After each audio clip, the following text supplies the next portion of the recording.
Hello, जय हिंद दोस्तों। मैं शुभम आपका स्वागत करता हूं आपके अपने इस यूट्यूब चैनल शुभम ई क्लासेस में। आज की क्लास में हम जीके और जीएस के mix top 30 very very important question discuss करने वाले हैं। और आज की क्लास का जो लेवल है वो मैंने मिक्स रखा है, यानी कि आज की क्लास में आपको इजी लेवल, मीडियम लेवल और हार्ड लेवल तीनों टाइप के मिक्स क्वेश्चन देखने को मिलेंगे। सभी को अपना टेस्ट बिल्कुल कंप्लीट लगाना है। मैं उम्मीद करूंगा सेशन आपको हेल्पफुल लगेगा। सभी प्रश्न इंपॉर्टेंट और सिलेक्टेड हैं। चलिए अपनी क्लास स्टार्ट करते हैं। तो देखिएगा, यहाँ पे प्रश्नों की संख्या 30 है और मैं आपको टारगेट दे रहा हूँ पूरे 22 क्वेश्चन ठीक करने का। पहला प्रश्न है आपके सामने, आंसर दीजिएगा जल्दी से स्क्रीन पर। रेमन मैग्सेसे पुरस्कार की स्थापना किस वर्ष हुई? In which year was the Ramon Magsaysay award established? 1955, 1950, 1951 या फिर 1957? तो आंसर मैच कीजिएगा। अगर आप सभी ने इस प्रश्न का राइट आंसर ऑप्शन डी को दिया है 1957, आपका आंसर बिल्कुल राइट होगा। रेमन मैग्सेसे पुरस्कार को एशिया का नोबेल भी कहा जाता है। ये वाला प्रश्न भी मैं आपसे पहले डिस्कस कर चुका हूँ, एशिया का नोबेल। चलिए बढ़ते हैं क्वेश्चन नंबर सेकंड की तरफ। क्वेश्चन नंबर सेकंड है आपके सामने, वेरी वेरी इंपॉर्टेंट क्वेश्चन है। इग्नाइटेड माइंड्स पुस्तक के लेखक कौन हैं? और देखिएगा, जितनी भी प्राचीन पुस्तकें हैं या फिर महत्वपूर्ण व्यक्तियों से संबंधित पुस्तकें हैं, ये सभी आपको अच्छे से पता होनी चाहिए। एक या दो क्वेश्चन आपका इस टॉपिक से अक्सर पूछा जाता है। आंसर दीजिएगा, इग्नाइटेड माइंड्स पुस्तक के लेखक कौन हैं? तो यहाँ पर जिन्होंने भी ऑप्शन सी को आंसर दिया है, डॉक्टर APJ अब्दुल कलाम, उनका आंसर बिल्कुल करेक्ट होगा। आंसर सभी को मैच करते जाना है। लास्ट में सभी का स्कोर कमेंट बॉक्स में चाहिए ही चाहिए। और इन 30 प्रश्न कंप्लीट होने के बाद आपको एक प्रश्न होमवर्क का भी मिलेगा, क्वेश्चन नंबर 31। तो होमवर्क भी सभी को लेकर जाना है। क्वेश्चन नंबर 3 है आपके सामने, एनसीसी की स्थापना किस वर्ष हुई? वेरी वेरी इंपॉर्टेंट है। In which year was NCC established? Option आपके सामने हैं। अगर आपको समय चाहिए तो सेशन को जरूर रोकिएगा। तो यहां पर मैच कीजिएगा। एनसीसी की स्थापना 16 अप्रैल, आपसे डेट भी पूछ सकता है, 16 अप्रैल 1948 को हुई थी। ऑप्शन सी जिन्होंने भी आंसर किया है, उनका आंसर बिल्कुल करेक्ट होगा। एनसीसी की फुल फॉर्म आप सभी को पता होनी चाहिए, नेशनल कैडेट कोर। चलिए बढ़ते हैं नेक्स्ट पे। क्वेश्चन नंबर 4 आपके सामने, बौद्ध धर्म का प्रचार किस भाषा में किया गया? In which language was Buddhism propagated? Option है आपके सामने, ब्राह्मणी, फारसी, पाली या फिर मगधी। तो क्या आंसर कर रहे हो? आंसर मैच कीजिएगा। अगर आप सभी ने ऑप्शन सी को आंसर दिया है, पाली, तो आपका आंसर बिल्कुल करेक्ट होगा। बौद्ध धर्म का प्रचार पाली भाषा में किया गया और जितने भी बौद्ध थे, इनकी जो प्रमुख भाषा थी वो भी पाली थी। ये भी आपको ध्यान रखना है। क्वेश्चन नंबर 5 है आपके सामने, सिकंदर लोदी ने अपनी राजधानी कहाँ बनाई? और ये वाला क्वेश्चन मैं आपको पहले भी डिस्कस करवा चुका हूँ। जो विद्यार्थी हमारे साथ 2 या 3 महीने पहले से जुड़े हैं, उनका ये वाला क्वेश्चन गलत नहीं होना चाहिए।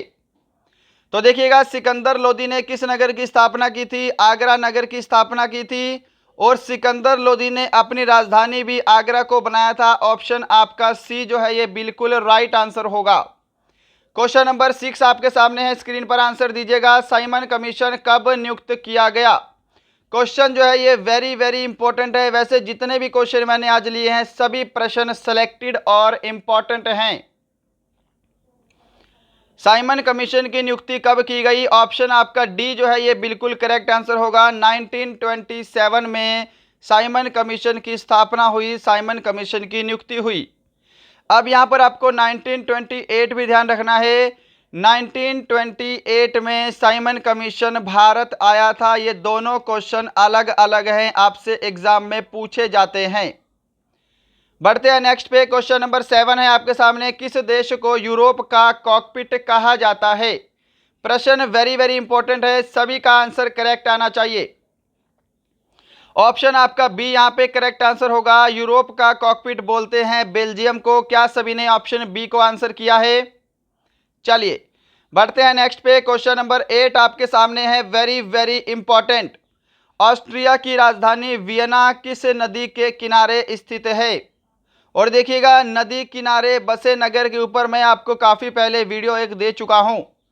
अगर आपने वो वाला वीडियो नहीं देखा तो उसको जाकर जरूर देखिएगा। आपको यूट्यूब पर लिखना है नदी किनारे बसे नगर शुभम ई क्लासेस। और अगर आप चाहते हैं कि मैं ये वाला टॉपिक दोबारा से कवर करवाऊं तो कमेंट बॉक्स में ज़रूर बताइएगा। तो इसका राइट आंसर क्या होगा? वियना जो है यह डेन्यूब नदी के किनारे स्थित है। ऑप्शन आपका बी जो है ये बिल्कुल करेक्ट आंसर होगा। राइट। क्वेश्चन नंबर 9 है आपके सामने, अलमाटी बांध किस नदी पर स्थित है? जल्दी से आंसर दीजिएगा, प्रश्न वेरी वेरी इंपॉर्टेंट है। अलमाटी बांध किस नदी पर स्थित है? ऑप्शन है कृष्णा नदी, कावेरी नदी, दामोदर नदी या फिर ब्रह्मपुत्र नदी। तो ध्यान रखिएगा, अगर आप सभी ने ऑप्शन ए को आंसर दिया है कृष्णा नदी तो आपका आंसर बिल्कुल करेक्ट होगा। अलमाटी बांध कृष्णा नदी कर्नाटक में स्थित है। और देखो, इसका आपको एक अन्य नाम भी पता होना चाहिए जो कि है लाल बहादुर शास्त्री बांध। राइट, लाल बहादुर शास्त्री बांध आपसे पूछ सकता है तो इसी की बात करेगा, इसका अन्य नाम है। चलिए बढ़ते हैं नेक्स्ट पे। क्वेश्चन नंबर 10 आपके सामने है, इंपॉर्टेंट है। किस प्रकार की मिट्टी में कार्बनिक पदार्थों की अधिकता होती है? दोमट मिट्टी, जलोढ़ मिट्टी, काली मिट्टी या फिर लेटेराइट मिट्टी? जल्दी से सभी को आंसर करना है और आंसर मैच करेंगे। अगर आप सभी ने इस प्रश्न का सही आंसर ऑप्शन सी को दिया है काली मिट्टी, आपका आंसर बिल्कुल करेक्ट होगा। कार्बनिक पदार्थों की अधिकता काली मिट्टी में होती है। नंबर 11 है, डोगरी भाषा कहाँ बोली जाती है? प्रश्न वेरी वेरी इंपॉर्टेंट है। और देखिएगा, ये भाषाओं से रिलेटेड और आपका एक टॉपिक मैंने करवाना है जनजातियों से रिलेटेड। जल्दी ही ये टॉपिक मैं आपको कवर करवाऊंगा। राइट, पहले इस प्रश्न का आंसर देंगे, डोगरी भाषा कहाँ बोली जाती है? तो यहाँ पे जिन्होंने भी ऑप्शन सी को आंसर दिया है जम्मू कश्मीर, उनका बिल्कुल करेक्ट आंसर होगा। जम्मू कश्मीर और हिमाचल प्रदेश के भी कुछ इलाकों में डोगरी भाषा बोली जाती है। क्वेश्चन नंबर 12 है आपके सामने, आंसर दीजिएगा। एक पंचायत के भंग होने पर अधिकतम कितने समय के भीतर चुनाव हो जाने चाहिए? 2 महीने, 6 महीने, 4 महीने या फिर 1 वर्ष? तो आंसर मैच करेंगे। अगर आप सभी ने ऑप्शन बी को आंसर दिया है 6 माह, आपका आंसर करेक्ट होगा। एक पंचायत के भंग होने पर अधिकतम 6 माह के भीतर चुनाव दोबारा से हो जाने चाहिए। क्वेश्चन नंबर 13 है आपके सामने, अल्ट्रासोनिक तरंगों का उपयोग निम्न में से किसमें किया जाता है? Question is very very important. आपको पता लग रहा होगा पढ़ने से कि जितने भी क्वेश्चन है ये सभी की सभी सिलेक्टेड और इंपॉर्टेंट हैं। आंसर जल्दी से दीजिएगा। इसका राइट आंसर ऑप्शन डी होगा, उपरोक्त सभी। अल्ट्रासोनिक तरंगों का उपयोग ट्यूमर का पता लगाने में, समुद्र की गहराई नापने में और चमगादड़ों द्वारा आसानी से उड़ने के लिए भी किया जाता है। बढ़ते हैं नेक्स्ट पे। क्वेश्चन नंबर 14 है, परम शून्य ताप क्या है? आंसर दीजिएगा, प्रश्न वेरी वेरी इंपॉर्टेंट। परम शून्य ताप क्या है? बिल्कुल आपका करेक्ट आंसर ऑप्शन ए रहेगा, -273 डिग्री सेल्सियस। और ध्यान रखिएगा, इस ताप पर जितने भी अणु हैं, अणुओं की चाल क्या हो जाती है? शून्य हो जाती है। अणुओं की चाल शून्य हो जाती है। आपसे यह भी पूछ सकता है कि किस न्यूनतम ताप पर अणुओं की चाल शून्य हो जाती है? तो आपका -273 डिग्री सेल्सियस आंसर होगा। चलिए क्वेश्चन नंबर 15 है आपके सामने, वस्तु को गर्म करने पर उसके अणुओं की चाल घट जाती है, बढ़ जाती है, एक समान रहती है या इनमें से कोई नहीं? बिल्कुल करेक्ट आंसर आपका ऑप्शन बी रहेगा, बढ़ जाती है। वस्तु को गर्म करने पर उसके अणुओं की चाल बढ़ जाती है। क्वेश्चन नंबर है आपके सामने 16, सिलिकॉन, जर्मेनियम तथा सेलेनियम आदि उदाहरण हैं। वेरी वेरी इंपॉर्टेंट है, आंसर सभी को देना है। चालक, अर्धचालक, अचालक या फिर कुचालक। सिलिकॉन, जर्मेनियम तथा सेलेनियम ये क्या हैं? अर्धचालक के उदाहरण हैं। ऑप्शन बी करेक्ट आंसर होगा। अगर मैं इंग्लिश में बात करूं तो सेमीकंडक्टर। क्वेश्चन नंबर 17 है जी आपके सामने स्क्रीन पर। सूर्य में ऊर्जा कैसे उत्पन्न होती है? सिंपल सा प्रश्न है, ऑप्शन नहीं बोलूंगा इसका, जल्दी से आंसर दीजिएगा, फटाफट से आंसर मैच करेंगे। बिल्कुल यहाँ पे ऑप्शन बी जिन्होंने आंसर दिया है नाभिकीय संलयन द्वारा, उनका करेक्ट आंसर होगा। सूर्य में ऊर्जा जो है यह नाभिकीय संलयन द्वारा उत्पन्न होती है। बढ़ते हैं नेक्स्ट क्वेश्चन की तरफ। क्वेश्चन नंबर 18 है, वेरी वेरी इंपॉर्टेंट। एंजाइम क्या है? एक अजैविक उत्प्रेरक है, एक जैविक उत्प्रेरक है, विटामिन है या फिर अम्ल है? एंजाइम क्या है? और देखिएगा एंजाइम क्या होते हैं, हमारे शरीर में भोजन को पचाने में मदद करते हैं। ये क्या है? यह एक जैविक उत्प्रेरक होते हैं, बायोलॉजिकल कैटालिस्ट होते हैं। और आपसे एग्जाम में एक और डिफरेंट क्वेश्चन पूछता है, एंजाइम मूल रूप से क्या है? एंजाइम मूल रूप से क्या है? तो एंजाइम मूल रूप से प्रोटीन होते हैं, ये भी आपको पता होना चाहिए।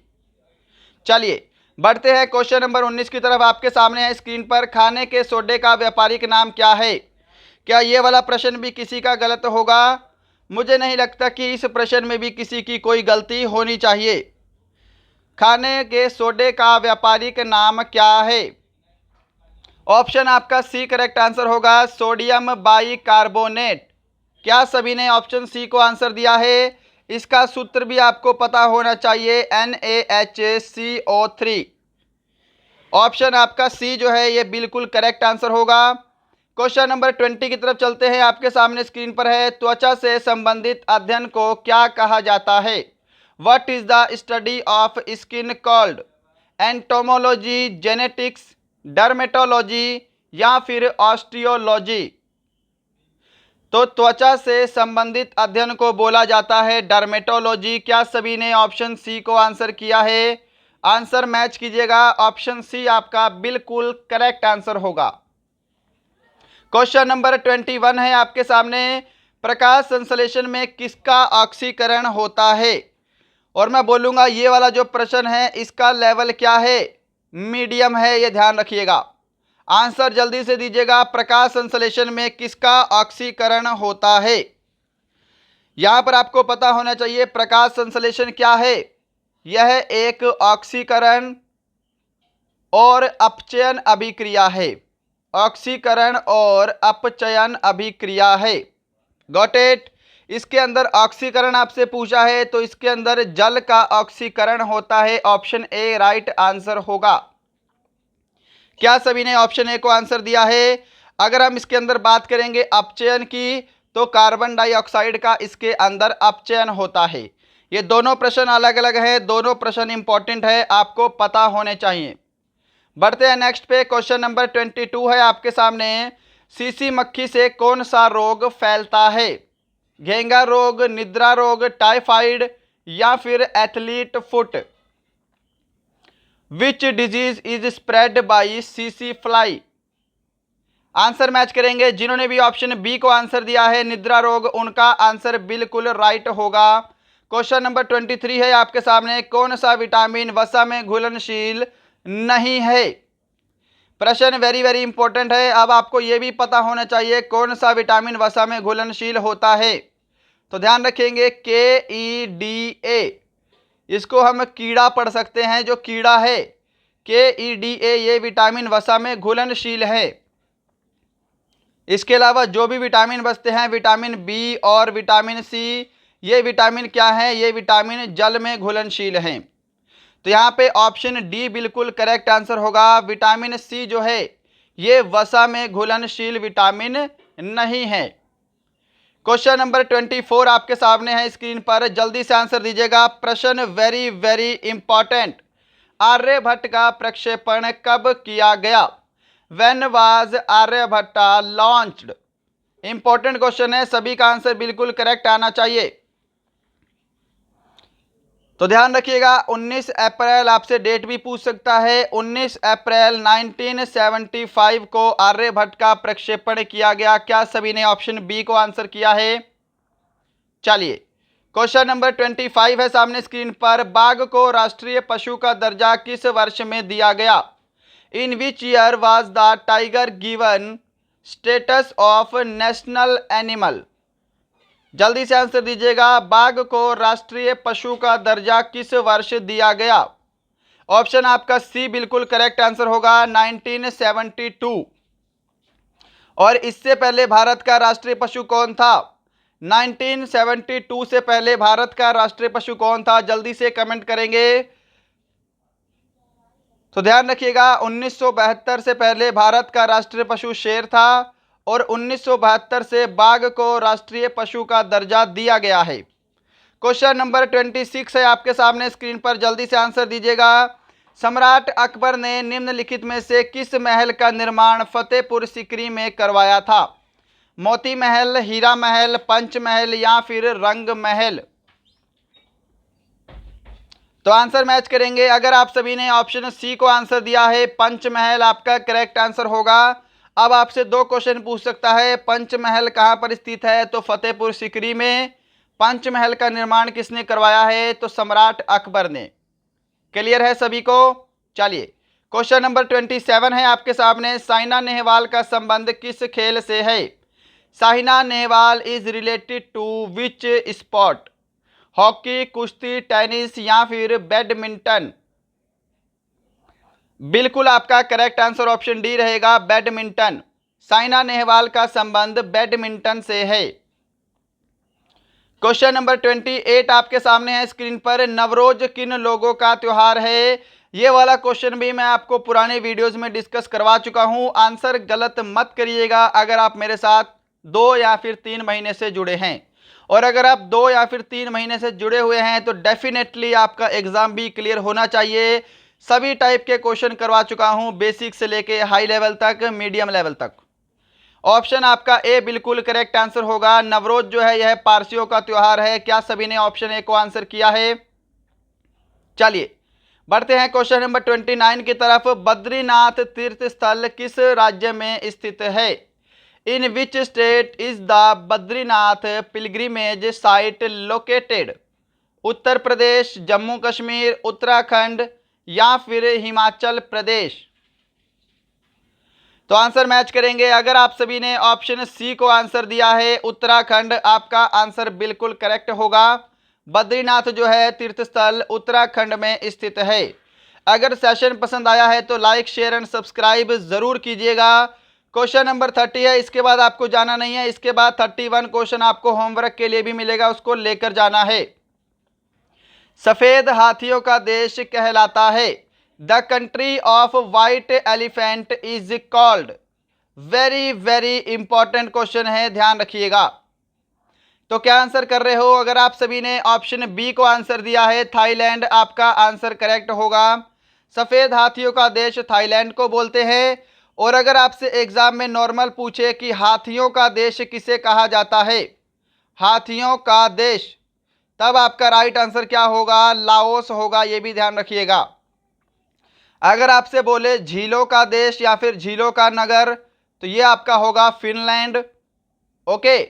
अगर आपसे एग्जाम में बोले सांपों का देश या फिर नागलोक, है ना, नागलोक भी बोलते हैं, सांपों का देश भी बोलते हैं, तो ब्राजील आंसर होगा। सभी का क्लियर है? चलिए तो दोस्तों यहाँ पे आपके टॉप 30 क्वेश्चन कंप्लीट होते हैं। बताइएगा आज का सेशन आपको कैसा लगा। आज के इन 30 प्रश्नों में आपका स्कोर कितना है ये भी आपको कमेंट करना है।